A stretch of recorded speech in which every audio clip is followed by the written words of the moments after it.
भक्तों, भगवान गणेश बुद्धि, समृद्धि और संतान के दाता हैं। यदि आपके जीवन में संतान प्राप्ति में बाधा, संतान के स्वास्थ्य या भविष्य को लेकर चिंता या संतान से जुड़ी किसी भी प्रकार की समस्या है, तो आप श्री गणेश जी की आराधना और उनके मंत्रों का जाप अवश्य करें। भगवान गणेश के मंत्रों का नियमित 108 बार जाप करने से आपके पुत्र पर बने हुए सारे संकट एक बार में ही खत्म हो जाएंगे और आपके पुत्र पर भगवान गणेश की असीम कृपा बनी रहेगी। इसलिए आज हम आपको भगवान गणेश का एक ऐसा चमत्कारी और प्रभावशाली मंत्र बताने जा रहे हैं, जिस मंत्र के नियमित 108 बार जाप करने से आपका पुत्र हमेशा खुश रहेगा और उसका स्वास्थ्य हमेशा अच्छा बना रहेगा। आपके पुत्र को उसके भविष्य में कभी भी असफलता प्राप्त नहीं होगी, उसका जीवन हमेशा खुशियों से भर जाएगा। इसलिए प्यारे भक्तों, इस मंत्र का नियमित 108 बार जाप करें। यह गणेश जी का अचूक मंत्र है, इसलिए इस मंत्र का नियमित 108 बार जाप करें। यदि आप इस मंत्र का नियमित 108 बार जाप करने में असफल हैं, तो आप इस वीडियो को अपने मोबाइल फ़ोन पर या स्पीकर पर चलाकर नियमित सुनें। अगर आप भगवान गणेश जी की असीम कृपा प्राप्त करना चाहते हैं और उनका आशीर्वाद अपने ऊपर बनाए रखना चाहते हैं, तो इस वीडियो को लाइक और चैनल को सब्सक्राइब जरूर कर दीजिए और कमेंट बॉक्स में जय श्री गणेश अवश्य लिख दीजिए। तो चलिए भक्तों, मंत्र का जाप करना प्रारंभ करते हैं।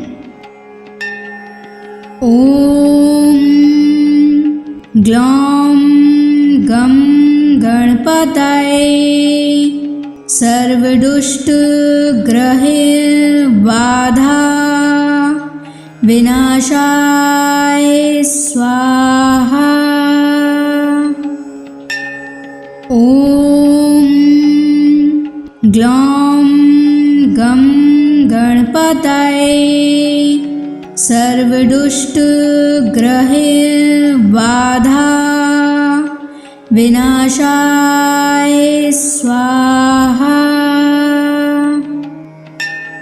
ओम ग्लौम गम गणपतये सर्वदुष्ट ग्रहे बाधा विनाशाय स्वाहा। ओम ग्लौम गम गणपतये सर्वदुष्ट ग्रहे बाधा विनाशाय स्वाहा।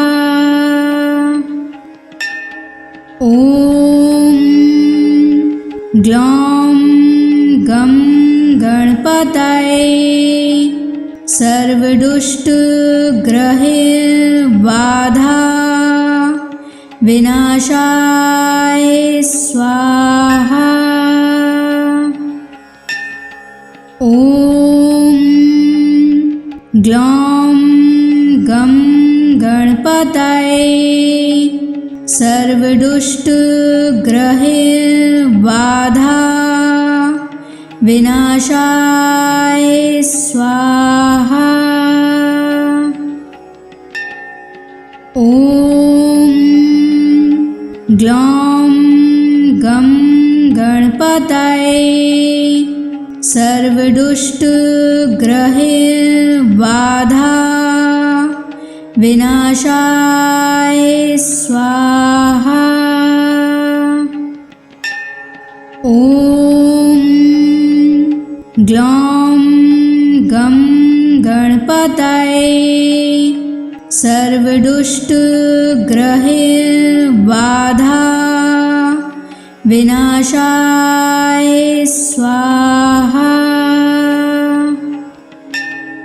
ओम ग्लौम गम गणपतये सर्वदुष्ट ग्रहे बाधा विनाशाय स्वाहा। ओम ग्लौम गम गणपतये सर्वदुष्ट ग्रहे बाधा विनाशाय स्वाहा। ओम ग्लौं गं गणपतये सर्वदुष्टग्रहबाधा विनाशाय स्वाहा। ॐ ग्लौं गं गणपतये सर्वदुष्टग्रहबाधा विनाशाय स्वाहा। ॐ ग्लौं गं गणपतये सर्वदुष्टग्रहबाधा विनाशाय स्वाहा। ॐ ग्लौं गं गणपतये सर्वदुष्टग्रहबाधा विनाशाय स्वाहा। ॐ ग्लौं गं गणपतये सर्वदुष्टग्रहबाधा विनाशाय स्वाहा। ॐ ग्लौं गं गणपतये सर्वदुष्टग्रहबाधा विनाशाय स्वाहा। ॐ ग्लौं गं गणपतये सर्वदुष्टग्रहबाधा विनाशाय स्वाहा। ॐ ग्लौं गं गणपतये सर्वदुष्टग्रहबाधा विनाशाय स्वाहा। ॐ ग्लौं गं गणपतये सर्वदुष्टग्रहबाधा विनाशाय स्वाहा। ॐ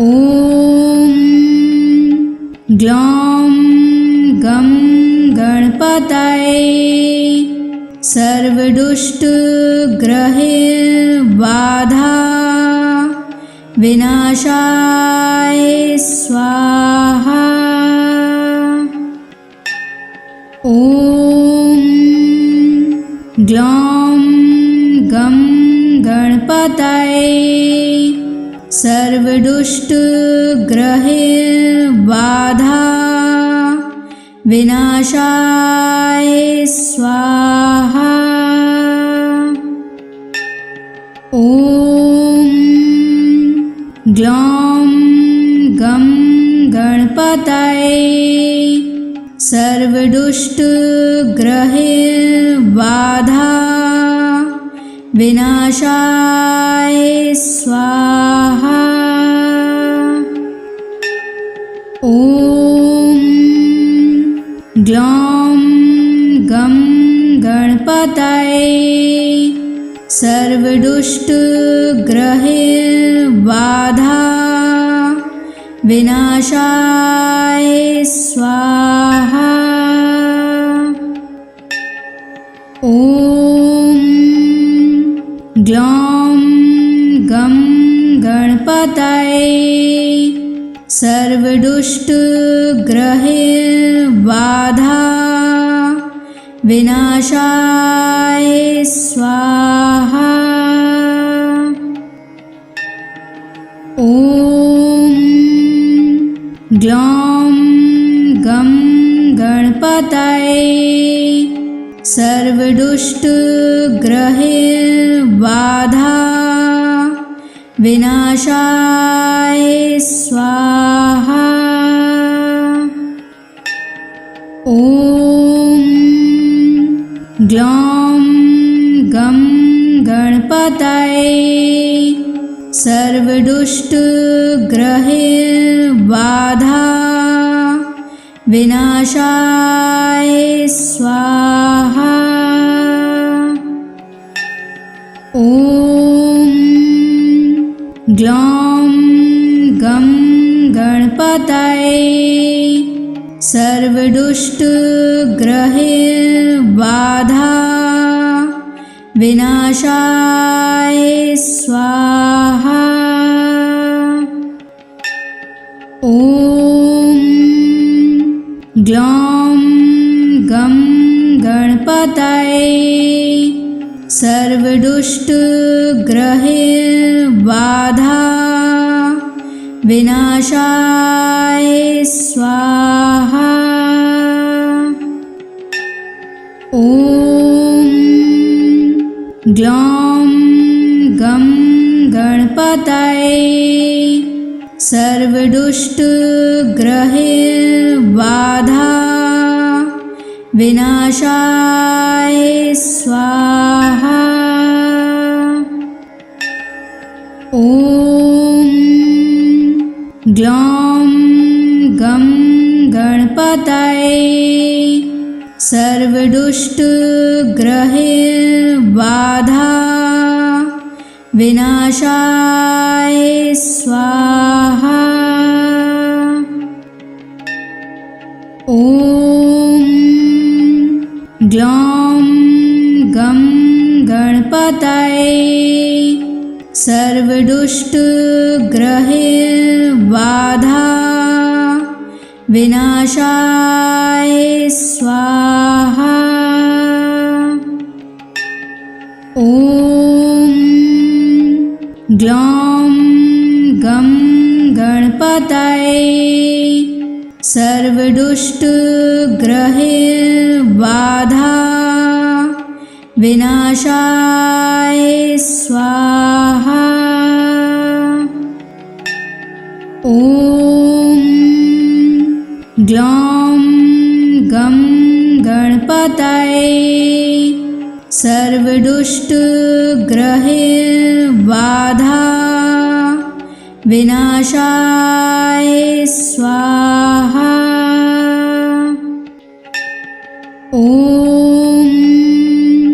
ग्लौं गं गणपतये सर्वदुष्टग्रहैर्बाधा विनाशाय स्वाहा। ॐ ग्लौं गं गणपतये सर्वदुष्टग्रहैर्बाधा विनाशाय स्वाहा। ॐ ग्लौं गं गणपतये सर्वदुष्टग्रहैर्बाधा विनाशाय स्वाहा। ॐ ग्लौं गं गणपतये सर्वदुष्टग्रहैर्बाधा विनाशाय स्वाहा। ॐ ग्लौं गं गणपतये सर्वदुष्टग्रहैर्बाधा विनाशाय स्वाहा। ॐ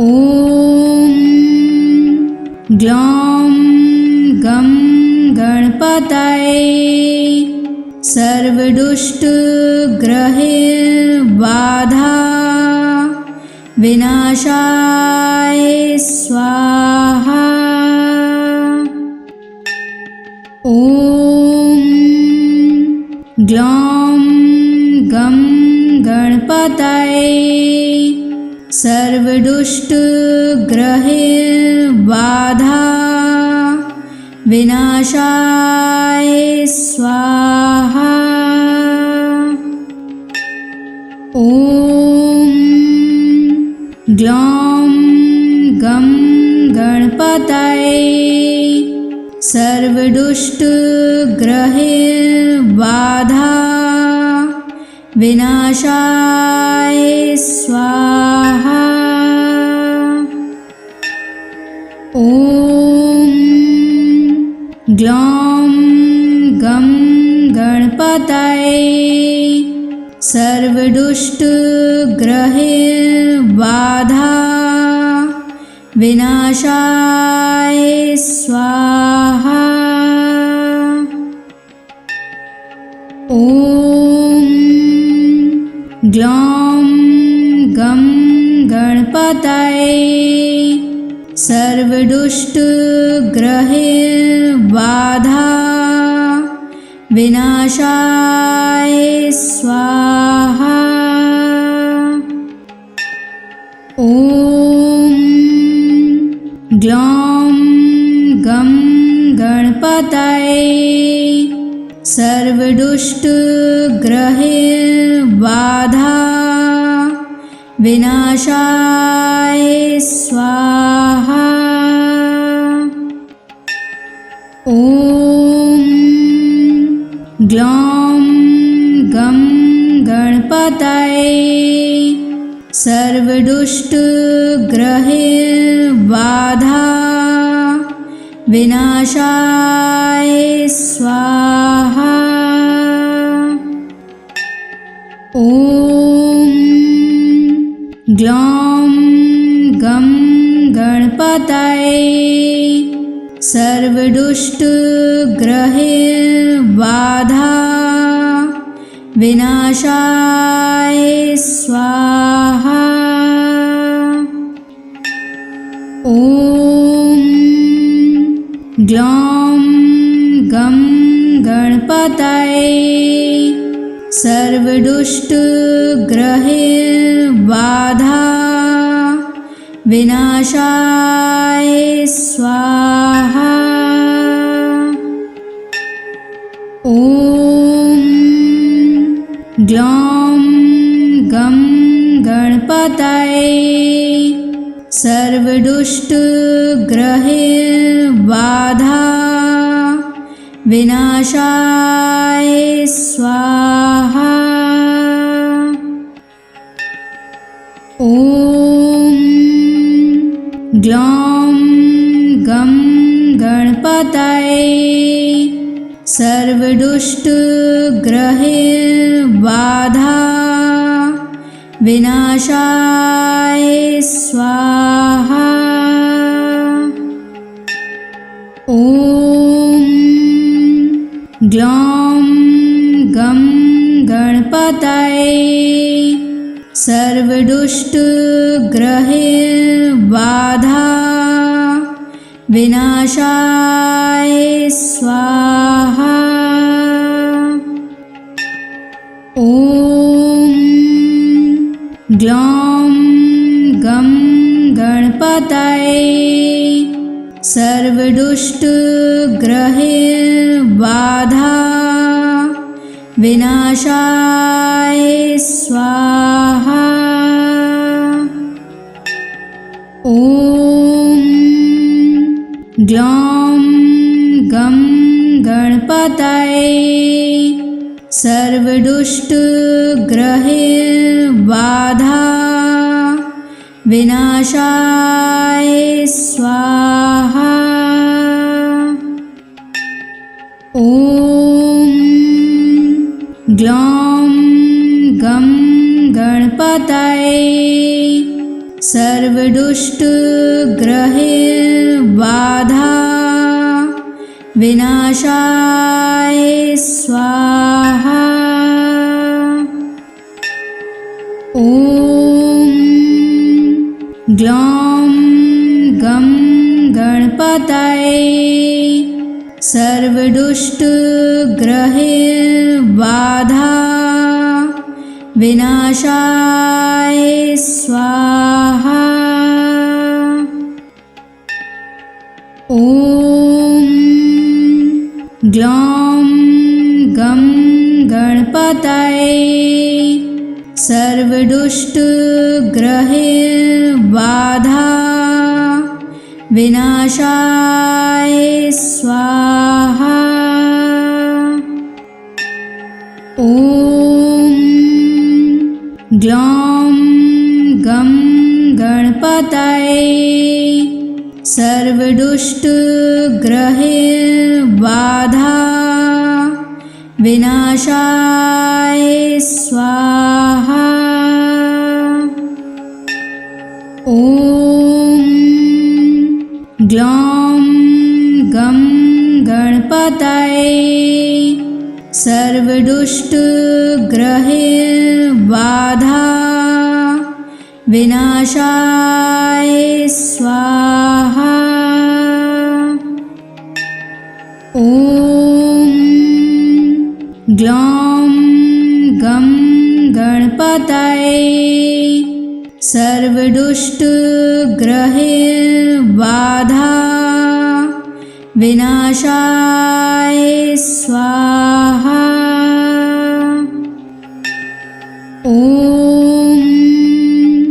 ग्लौं गं गणपतये सर्वदुष्टग्रहबाधा विनाशाय स्वाहा।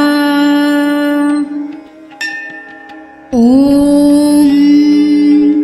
ग्लौं गं गणपतये सर्वदुष्टग्रहबाधा विनाशाय स्वाहा। ॐ ग्लौं गं गणपतये सर्वदुष्टग्रहबाधा विनाशाय स्वाहा। ॐ ग्लौं गं गणपतये सर्वदुष्टग्रहबाधा विनाशाय स्वाहा। ॐ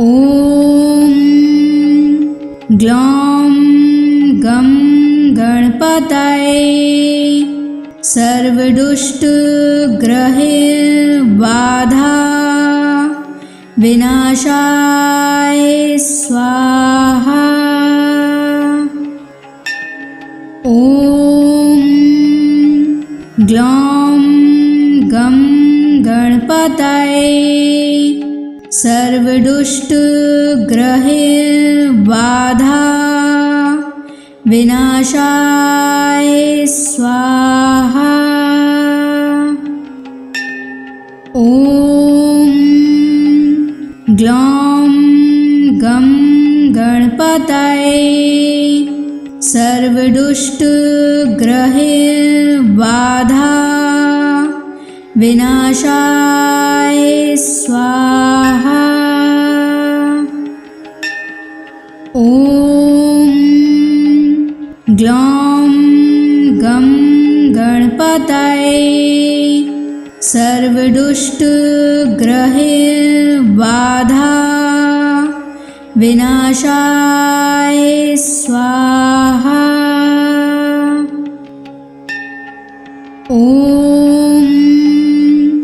ग्लौं गं गणपतये सर्वदुष्टग्रहबाधा विनाशाय स्वाहा। ॐ ग्लौं गं गणपतये सर्व सर्वदुष्टग्रहैर्बाधा विनाशाय स्वाहा। ॐ ग्लौं गं गणपतये सर्वदुष्टग्रहैर्बाधा विनाशाय स्वाहा। ॐ ग्लौं गं गणपतये सर्वदुष्टग्रहैर्बाधा विनाशाय स्वाहा। ॐ ग्लौं गं गणपतये सर्वदुष्टग्रहैर्बाधा विनाशाय स्वाहा। ॐ ग्लौं गं गणपतये सर्वदुष्टग्रहैर्बाधा विनाशाय स्वाहा। ॐ ग्लौं गं गणपतये सर्वदुष्टग्रहैर्बाधा विनाशाय स्वाहा। ॐ ग्लौं गं गणपतये सर्वदुष्टग्रहैर्बाधा विनाशाय स्वाहा। ॐ ग्लौं गं गणपतये सर्वदुष्टग्रहैर्बाधा विनाशाय स्वाहा। ॐ ग्लौं गं गणपतये सर्वदुष्टग्रहैर्बाधा विनाशाय स्वाहा। ॐ ग्लौं गं गणपतये सर्वदुष्टग्रहैर्बाधा विनाशाय स्वाहा। ॐ ग्लौं गं गणपतये सर्वदुष्टग्रहैर्बाधा विनाशाय स्वाहा। ॐ ग्लौं गं गणपतये सर्वदुष्टग्रहैर्बाधा विनाशाय स्वाहा। ॐ ग्लौं गं गणपतये सर्वदुष्टग्रहैर्बाधा विनाशाय स्वाहा।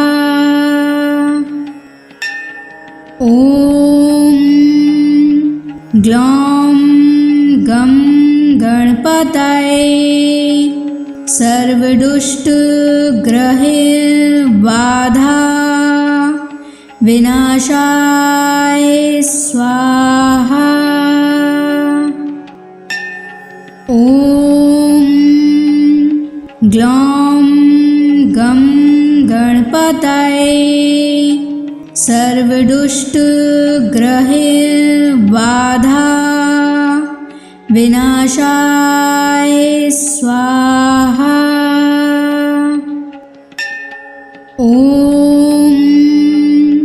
ग्लौं गं गणपतये सर्वदुष्टग्रहबाधा विनाशाय स्वाहा।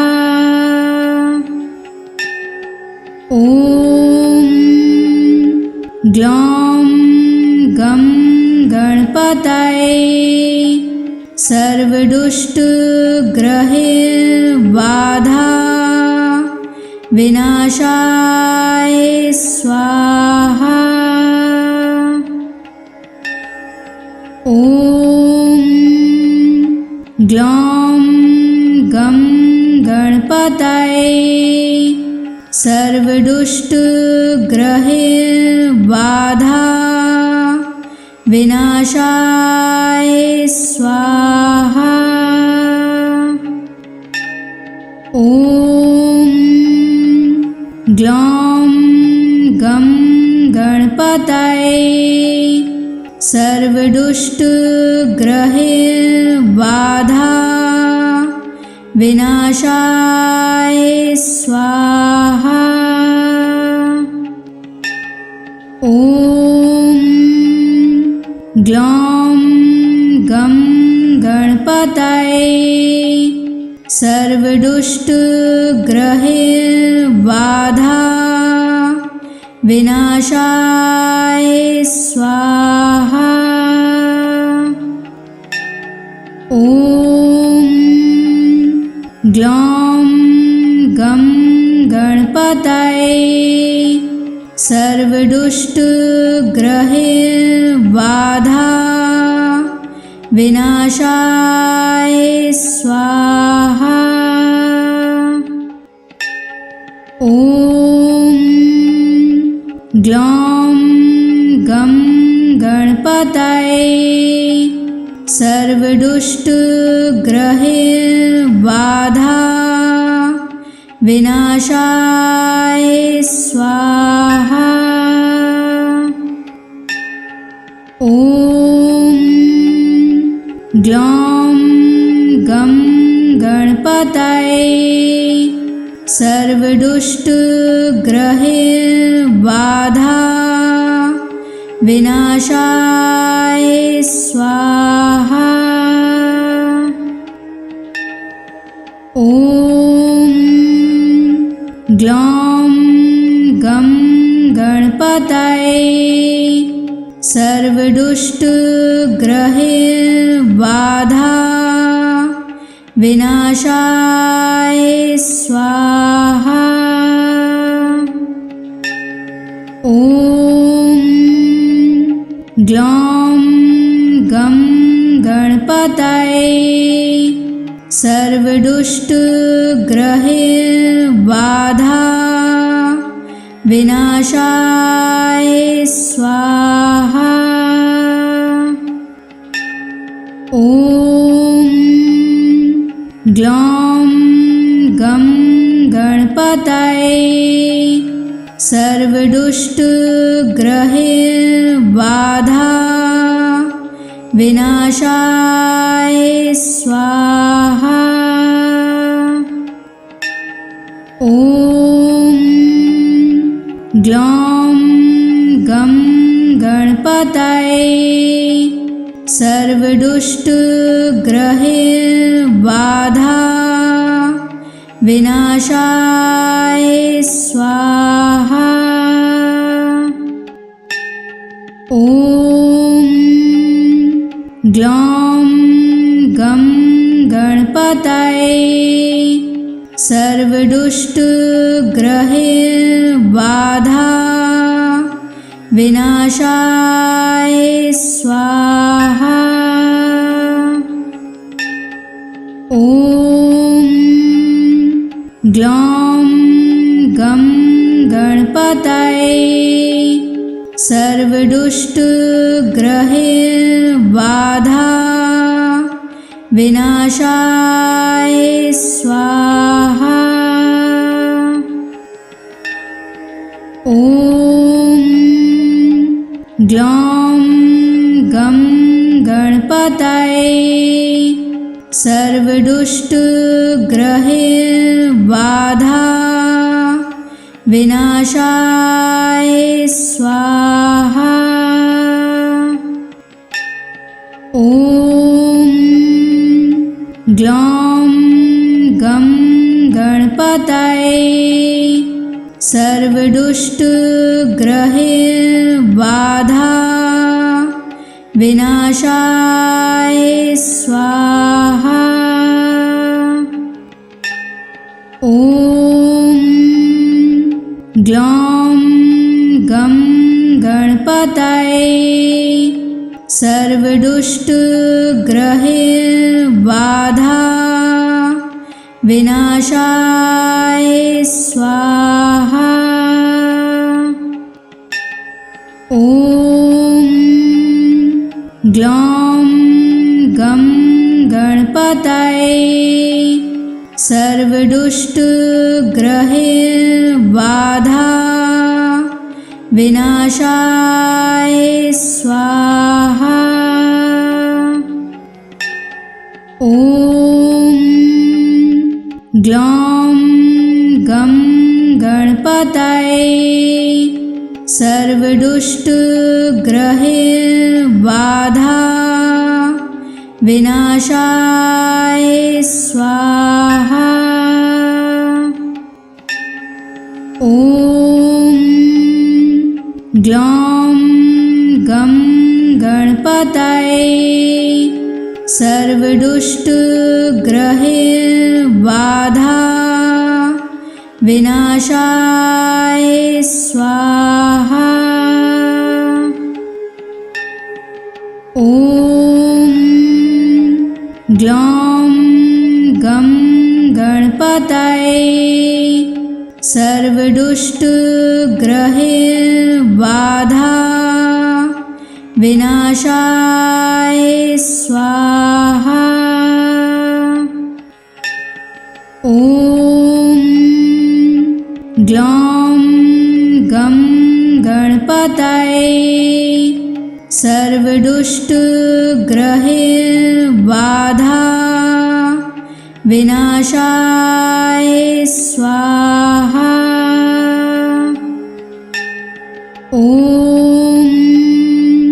ग्लौं गं गणपतये सर्वदुष्टग्रहैर्बाधा विनाशाय स्वाहा। ॐ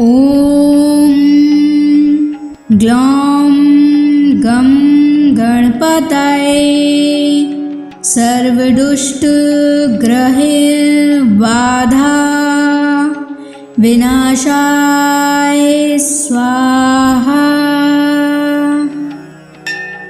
ॐ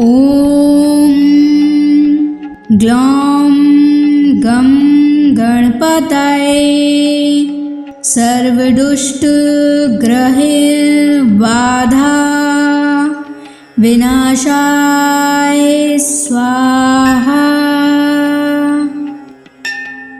ॐ ग्लौं गं गणपतये सर्वदुष्टग्रहैर्बाधा विनाशाय स्वाहा। ॐ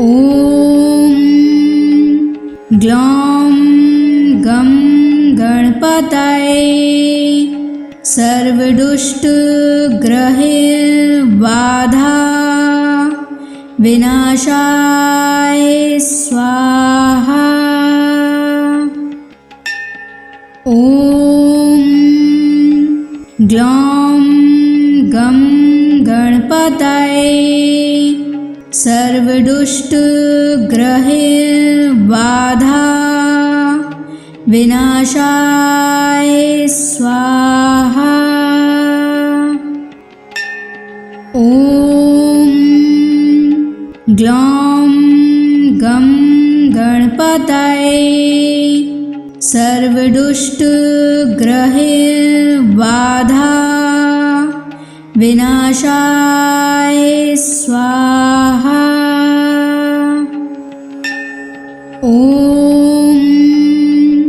ग्लौं गं गणपतये सर्वदुष्टग्रहबाधा विनाशाय स्वाहा।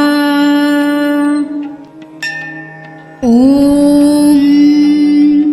ग्लौं गं गणपतये सर्वदुष्टग्रहबाधा विनाशाय स्वाहा। ॐ ग्लौं गं गणपतये सर्वदुष्टग्रहबाधा विनाशाय स्वाहा। ॐ ग्लौं गं गणपतये सर्वदुष्टग्रहबाधा विनाशाय स्वाहा। ॐ ग्लौं गं गणपतये सर्वदुष्टग्रहबाधा विनाशाय स्वाहा। ॐ ग्लौं गं गणपतये सर्वदुष्टग्रहबाधा विनाशाय स्वाहा। ॐ ग्लौं गं गणपतये सर्वदुष्टग्रहबाधा विनाशाय स्वाहा। ॐ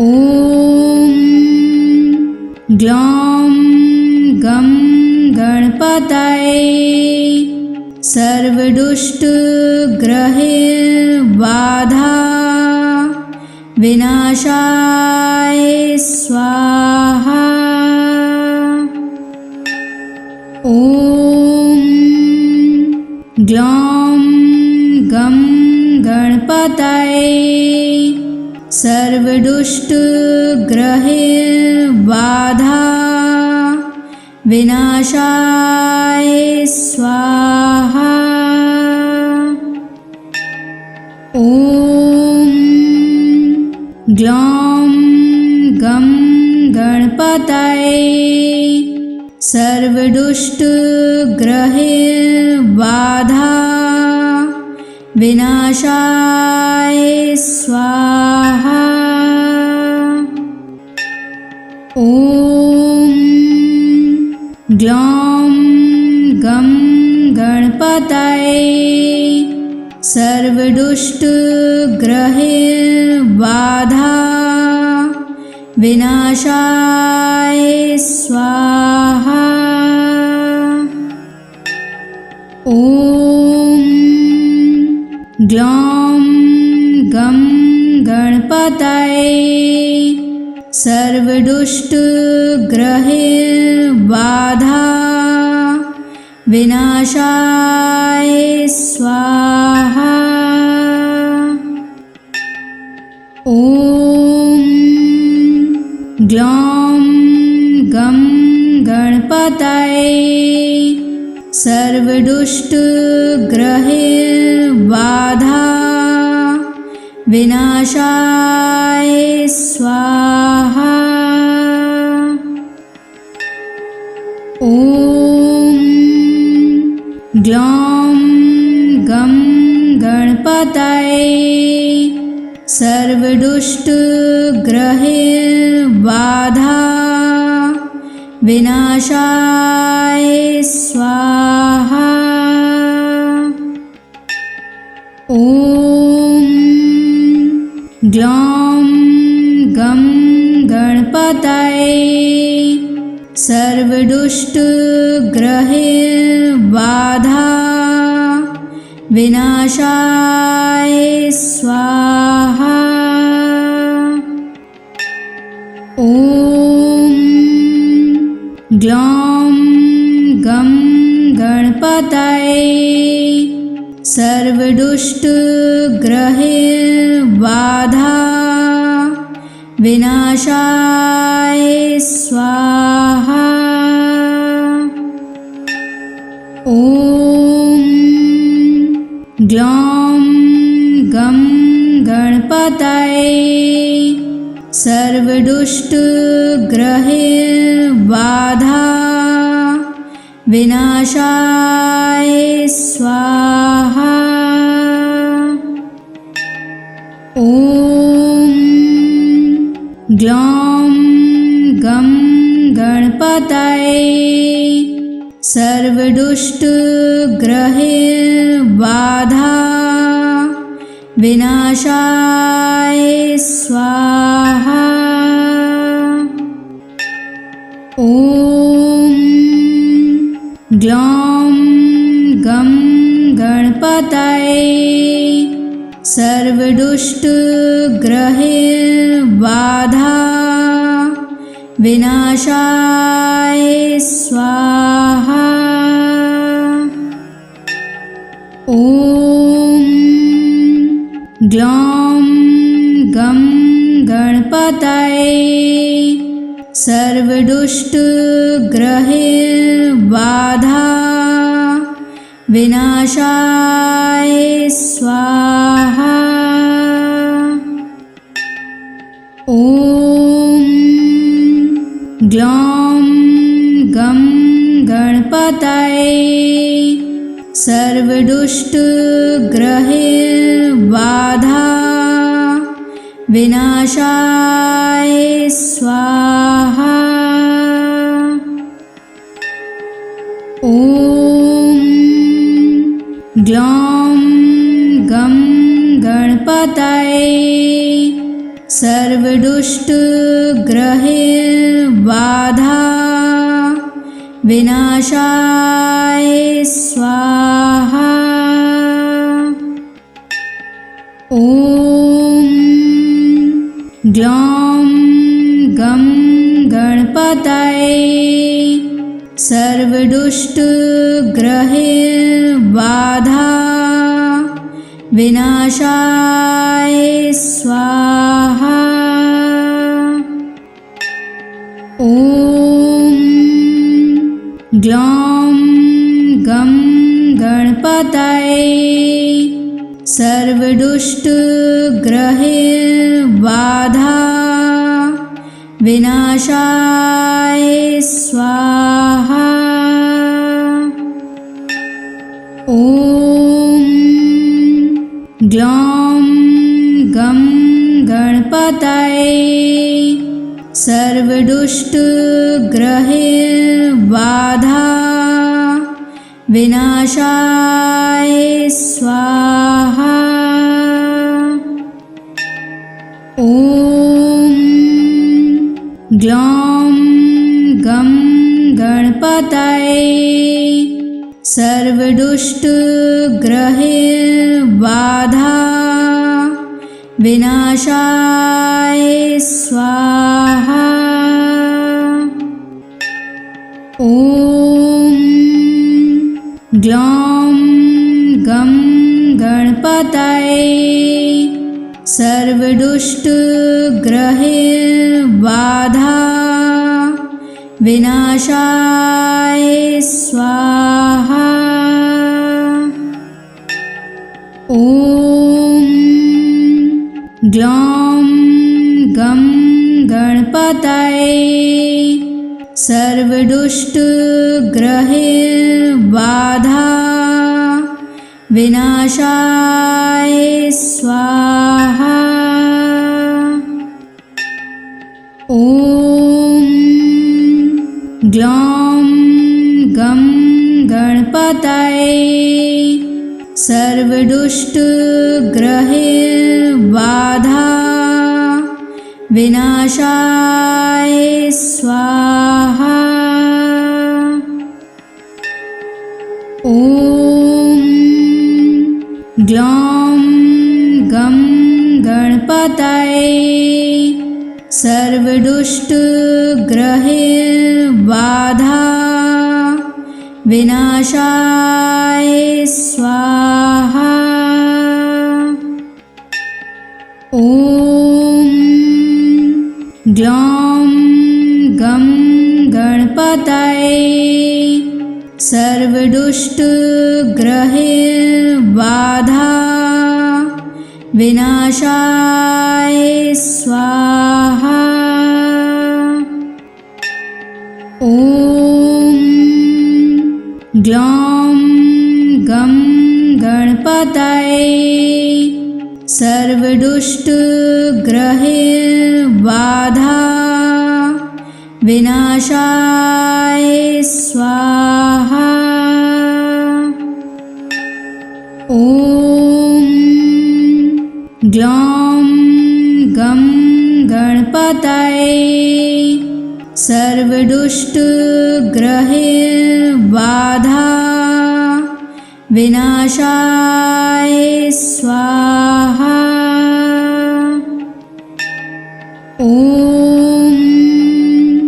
ग्लौं गं गणपतये सर्वदुष्टग्रहबाधा विनाशाय स्वाहा।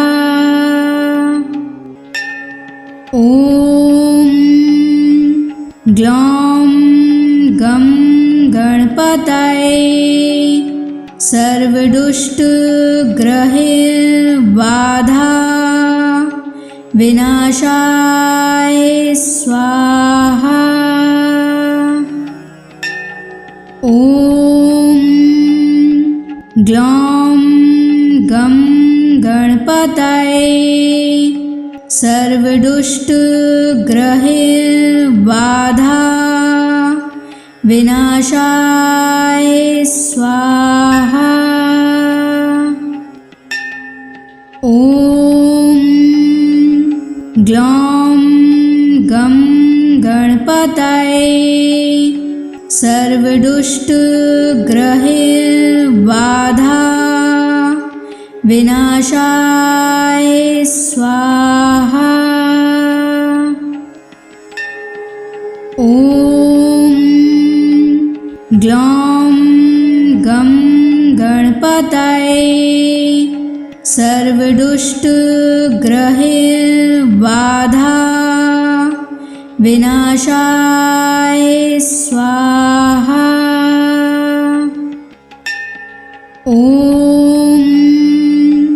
ग्लौं गं गणपतये सर्वदुष्टग्रहबाधा विनाशाय स्वाहा।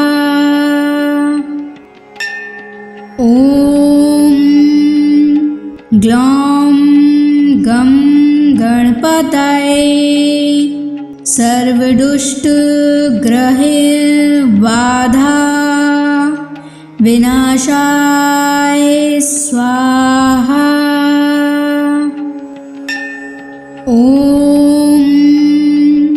ग्लौं गं गणपतये सर्वदुष्टग्रहबाधा विनाशाय स्वाहा। ॐ ग्लौं गं गणपतये सर्वदुष्टग्रहबाधा विनाशाय स्वाहा। ॐ ग्लौं गं गणपतये सर्वदुष्टग्रहबाधा विनाशाय स्वाहा।